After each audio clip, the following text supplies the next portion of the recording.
चलिए देखा जाए क्वेश्चन नंबर 5 फ्रॉम एक्सरसाइज 7.1। क्या दिया गया, in a classroom 4 friends are seated at the points A B and C. देखो एक फ्रेंड ए पर बैठा हुआ है, दूसरा फ्रेंड पॉइंट बी पर है। देखो ये पॉइंट बी है, पॉइंट ए है, ठीक है ना, पॉइंट सी और पॉइंट डी है। एक क्लासरूम में 4 बच्चे हैं जो कि पॉइंट ए बी सी पर बैठे हुए हैं, है ना, as shown in figure 7.8। Champa and Chameli walks into the class after observing for a few minutes. मतलब चंपा और चमेली दोनों क्लास में आती है और थोड़ा देर के लिए ऑब्जर्व करती है दोनों को दोनों, ठीक है। उसके बाद क्या बोलती है ना, तो बोलती है क्या, after observing for a few minutes Champa ask Chameli. Champa Chameli से पूछती है don't you think A B C D J rectangle. मतलब यहाँ आप जो ज्योमेट्रिकल फिगर बनेगा, ए से अगर मैं सपोज करूँ कि बी को ज्वाइन कर दूँ, ठीक है, और बी से जब आप सी को ज्वाइन कर दोगे और जब आप सी, है ना, सी से डी को ज्वाइन करोगे, तो ये बोला गया कि क्या तुम्हें लगता है कि क्या ये रेक्टेंगल बन रहा है या नहीं बन रहा है। ठीक, रेक्टेंगल है, square. Don't you think A B C D J square. Chameli disagrees, तब इस पे बोलते कि नहीं, चमेली बोलते कि नहीं, ऐसा नहीं है कि, है ना, स्क्वायर नहीं बन रहा है। Using distance formula find which of them is correct. अब बताना है कि चंपा सही है कि चमेली सही है। चंपा कहती है कि स्क्वायर है, चमेली कहती है कि नहीं है, स्क्वायर नहीं है। तो देखते हैं कि चंपा सही है कि चमेली सही है। सो है ना, जो भी रेक्टेंगल जो यहाँ पे जो स्क्वायर बन रहा है उसे मैं एक बार ड्रॉ करता हूँ, ठीक है। चलिए तो यहाँ देखा जाए कि suppose this is a square, ठीक है ना। आप सपोज कर लो कि यही एक स्क्वायर है ना। चलो आप सपोज कर लो कि इस तरह से कुछ स्क्वायर बनना हुआ है, ठीक है।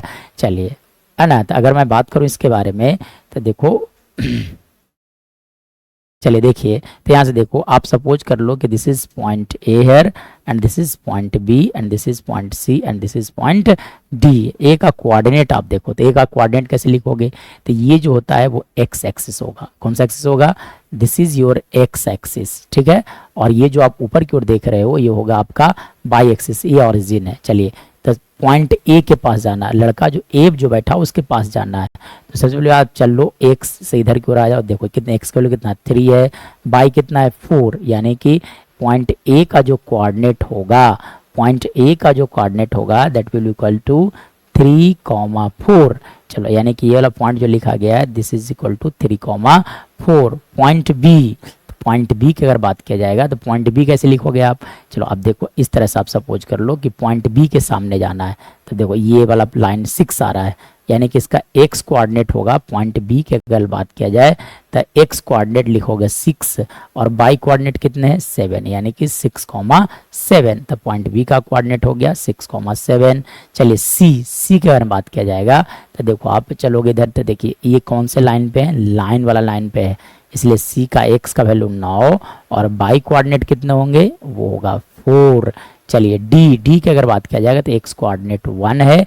देखो यहाँ एक्स का वैल्यू कितने हो जाएंगे, इसके सामने चले आओ तो 6 और वाई कितना है 1, यानी कि ये हो गया। अब ये बताना है कि A B C D square है या नहीं है, ठीक है। चलिए तो इसके लिए क्या करना पड़ेगा, आपको यहाँ डिस्टेंस फार्मूला लगाना पड़ेगा। क्या लगाना पड़ेगा, डिस्टेंस फार्मूला अप्लाई करना होगा। चलिए देखिए तो क्या किया जाए, यहाँ पर डिस्टेंस फार्मूला अप्लाई किया जाए।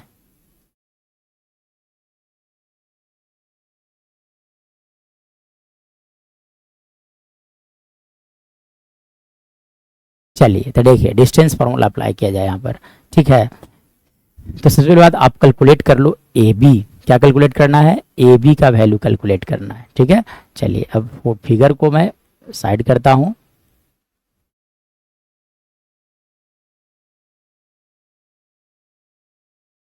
चलिए तो सबसे पहली बात आप कैलकुलेट कर लो ए बी, है ना। तो बाय यूजिंग डिस्टेंस फार्मूला, तो ए बी का वैल्यू कैसे फाइंड आउट करोगे, तो लिखा जा सकता है A B is equal to, लिखे जा सकते हैं अंडर रूट, एक्चुअली में फार्मूला होता है x2 माइनस x1 का होल स्क्वायर प्लस लिखा जाता है बाई 2 माइनस y1 का होल स्क्वायर। ये फार्मूला सिर्फ फॉर्मेलिटी है ना। x2 तो देखो ये एक पहले वाला को पहले के साथ सब्ट्रैक्ट करना है, ठीक है।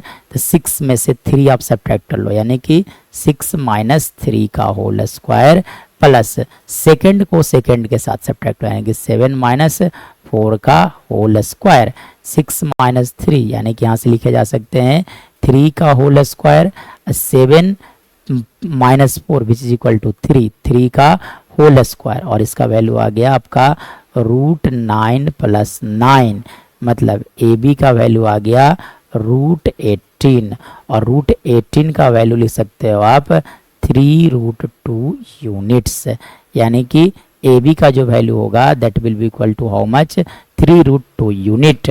चलिए अब आप यहाँ से क्या कैलकुलेट कर लो, ए सी क्या कैलकुलेट किया जाए, ए सी फाइंड आउट किया जाए। तो ए सी सेम फॉर्मूला लगेगा, एंड सॉरी ए सी नहीं बी सी, क्या फाइंड आउट करो बी सी। चलिए तो बी सी कैसे फाइंड आउट करोगे, तो 9 में से 6 का होल स्क्वायर है ना, बाई कोऑर्डिनेट का डिफरेंस, मतलब सी का बाई कोऑर्डिनेट देखो कितने 4 है, एक्स का बाई बी का बाई कोऑर्डिनेट कितने हैं 7, तो साइन चेंज करोगे तो -7 का होल स्क्वायर लिखे जाएंगे। मतलब यहाँ से आप लिख सकते हो 9 minus 6 which is equal to how much, 9 minus 6 which is equal to 3 का square plus 4 minus 7 which is again -3 का स्क्वायर, मतलब इसका जो वैल्यू आएगा that will equal to 9 plus 9 यानी कि रूट 18, और यानी कि बी सी का वैल्यू जो होगा वो भी लिखा जा सकता है 3 रूट 2 यूनिट्स। चलिए तो ये हो गया BC का लेंथ आ गया कि सर BC का लेंथ होगा 3 रूट 2। चलिए अब कैलकुलेट कर लिया जाए CD, क्या फाइंड आउट किया जाए CD, मतलब C में से D को घटा ले हैं, है ना, तो 9 में से कितना सब्ट्रैक्ट करो 6, तब आप लिख दो 9 माइनस 6 का होल स्क्वायर, प्लस आप क्या लिखोगे 4 माइनस 1 का होल स्क्वायर, मतलब इसका वैल्यू लिखा जा सकता है ना, देखो 9 minus 6 which is equal to 3 का स्क्वायर प्लस 3 का square which is equal to root 18, और यहाँ से CD का वैल्यू लिखा जा सकता है 3 रूट 2 यूनिट्स। कितने लिखे जा सकते हैं 3 रूट 2 यूनिट्स। तो यहाँ से AB आ गया है ना, आपका BC आ गया, CD आ गया। अब आप कैलकुलेट कर लो AD, क्या कैलकुलेट करना है आपको AD का वैल्यू कैलकुलेट करना है, ठीक है।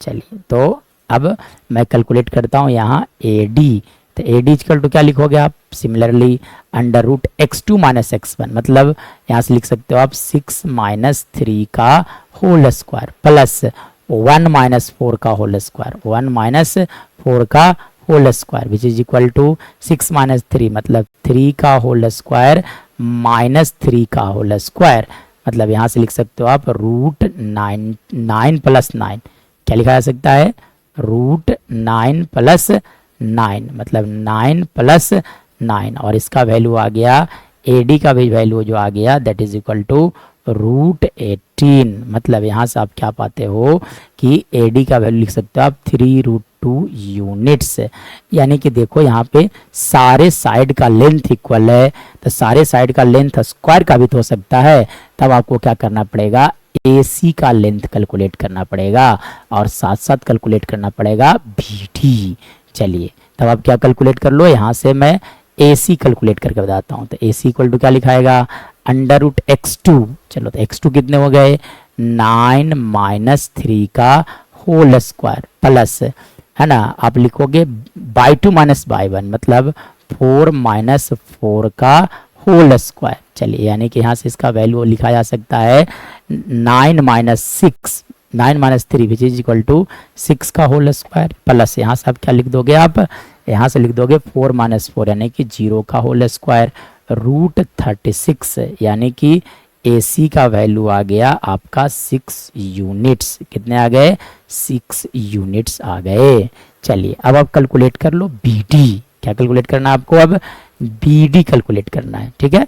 चलिए तो अब BD कैसे कैलकुलेट किया जाएगा, तो BD कैलकुलेट किया जाए, ठीक है, डायगोनल BD। तो BD कैसे लिखोगे आप, तो BD equal to under root x2 minus x1, मतलब 6 माइनस 6, क्या लिखोगे आप 6 माइनस 6 का whole square plus 1 minus 7, 1 minus 7 का होल स्क्वायर, यानी कि यहाँ से BD का वैल्यू आ गया, लिख सकते हो 0 का होल स्क्वायर, और यहाँ से आप लिख सकते हो -6 का होल स्क्वायर, मतलब यहाँ से BD का वैल्यू आ गया √36 और √36 का वैल्यू होता है 6 यूनिट्स। कितने आ गए? 6 यूनिट्स। मतलब यहाँ पे अगर बात किया जाएगा तो डायगोनल का लेंथ इक्वल है सारे साथ सारे साइड का लेंथ इक्वल है। तो इस तरह का जब फिगर मिलता है तो उसे बोला जाता है square. So we can say here that length of sides AB is equal to आ गया आपका BC is equal to आ गया CD is equal to आ गया आपका AD and diagonals AC is equal to BD. So this is an square. So कहा जा सकता है so ABCD is a square. So ABCD is a square. मतलब है ना, कौन डिसएग्री की थी? तो देखिए एक बार क्वेश्चन को, यानी कि कहा जा सकता है कि इसमें से सही कौन है, चंपा की चमेली? तो कहा जा सकता है कि चंपा इज करेक्ट, जो बोली थी वही सही है। चंपा है ना इज करेक्ट, चंपा जो होगा वो सही है, इसलिए आवर आंसर विल बी चंपा इज करेक्ट।